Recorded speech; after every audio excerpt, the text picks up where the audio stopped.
ವೀಕ್ಷಕರೇ, ಲಕ್ಷ್ಮೀ ನಿವಾಸ ಸೀರಿಯಲ್ನಿಂದ ಇತ್ತೀಚೆಗೆ ತುಂಬಾನೇ ಪಾತ್ರಗಳ ಬದಲಾವಣೆ ನಡೀತಿದ್ದು, ಈಗ ಸದ್ಯಕ್ಕೆ ಶ್ರೀನಿವಾಸ್ ಮತ್ತು ಲಕ್ಷ್ಮಿ ಕುಂಭಮೇಳಕ್ಕೆ ಹೋಗಿರುವ ಕತೆ ನಡೀತಿದ್ದು, ಪ್ರತಿದಿನದ ಲಕ್ಷ್ಮೀ ನಿವಾಸ ಎಪಿಸೋಡ್ನಲ್ಲಿ ಜಗಳವನ್ನ ನೋಡಬಹುದಾಗಿದೆ. ವೀಕ್ಷಕರೇ, ಲಕ್ಷ್ಮೀ ನಿವಾಸ ಸೀರಿಯಲ್ನಿಂದ ಪ್ರಮುಖ ನಟರೊಬ್ಬರು ಸೀರಿಯಲ್ನಿಂದ ಹೊರಬಂದಿದ್ದು, ಇದಕ್ಕೆ ಕಾರಣ ಏನು ಮತ್ತು ಇವರ ಬದಲು ಯಾರು ಆ ಪಾತ್ರವನ್ನ ಮುಂದುವರಿಸಲಿದ್ದಾರೆ ಅನ್ನುವ ಮಾಹಿತಿಯನ್ನ ಈ ಒಂದು ವಿಡಿಯೋದಲ್ಲಿ ನಾವು ನೋಡೋಣ. ಅದಕ್ಕಿಂತ ಮುಂಚೆ ಯಾರೆಲ್ಲ ಲಕ್ಷ್ಮೀ ನಿವಾಸ ಸೀರಿಯಲ್ ನೋಡ್ತಿದ್ದೀರಾ, ಈ ವಿಡಿಯೋಗೊಂದು ಲೈಕ್ ಕೊಡಿ ಮತ್ತು ಈ ಸೀರಿಯಲ್ನ ಬಗ್ಗೆ ನಿಮ್ಮ ಅನಿಸಿಕೆಯನ್ನ ಕಮೆಂಟ್ ಮಾಡಿ ತಿಳಿಸಿ. ವೀಕ್ಷಕರೇ, ನಮ್ಗೆಲ್ಲರಿಗೂ ಗೊತ್ತಿರೋ ಹಾಗೆ ಲಕ್ಷ್ಮೀ ನಿವಾಸ ಸೀರಿಯಲ್ನಲ್ಲಿ ಕಳೆದ 1 ವರ್ಷದಲ್ಲಿ 4-5 ಪಾತ್ರಗಳ ಬದಲಾವಣೆಯಾಗಿದ್ದು, ಮೊಟ್ಟ ಮೊದಲ ಬಾರಿಗೆ ಹರೀಶನ ಪತ್ನಿಯ ಪಾತ್ರವನ್ನ ಬದಲಾಯಿಸಲಾಯಿತು.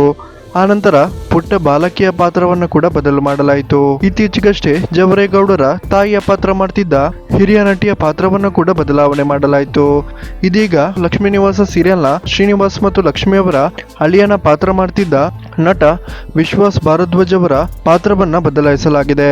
ಹೌದು ವೀಕ್ಷಕರೇ, ಲಕ್ಷ್ಮೀ ನಿವಾಸ ಸೀರಿಯಲ್ನಲ್ಲಿ ತನ್ನ ಪಾತ್ರಕ್ಕೆ ಸ್ಕೋಪ್ ಇಲ್ಲ ಅನ್ನೋ ಕಾರಣಕ್ಕೆ ನಟ ವಿಶ್ವಾಸ್ ಭಾರದ್ವಾಜ್ ಈ ಒಂದು ಪಾತ್ರದಿಂದ ಹೊರಬಂದಿದ್ದು, ತನ್ನ ಇನ್ಸ್ಟಾಗ್ರಾಮ್ ಅಕೌಂಟ್ನಲ್ಲಿ ಅಫಿಷಿಯಲ್ ಆಗಿ ಅನೌನ್ಸ್ ಮಾಡಿದ್ದಾರೆ. ಒಂದು ಮಾಹಿತಿಯ ಪ್ರಕಾರ ನಟ ವಿಶ್ವಾಸ್ ಅವರ ಪಾತ್ರಕ್ಕೆ ಇನ್ಮುಂದೆ ನಟ ಯತಿರಾಜ್ ಅವರು ಬರಲಿದ್ದಾರೆ ಅಂತ ಹೇಳಲಾಗ್ತಿದೆ. ವೀಕ್ಷಕರೇ, ನಿಮ್ಗೆ ಇದರ ಬಗ್ಗೆ ಏನ್ ಅನಿಸುತ್ತೆ ಅನ್ನೋದನ್ನ ದಯವಿಟ್ಟು ಕಮೆಂಟ್ ಮಾಡಿ ತಿಳಿಸಿ.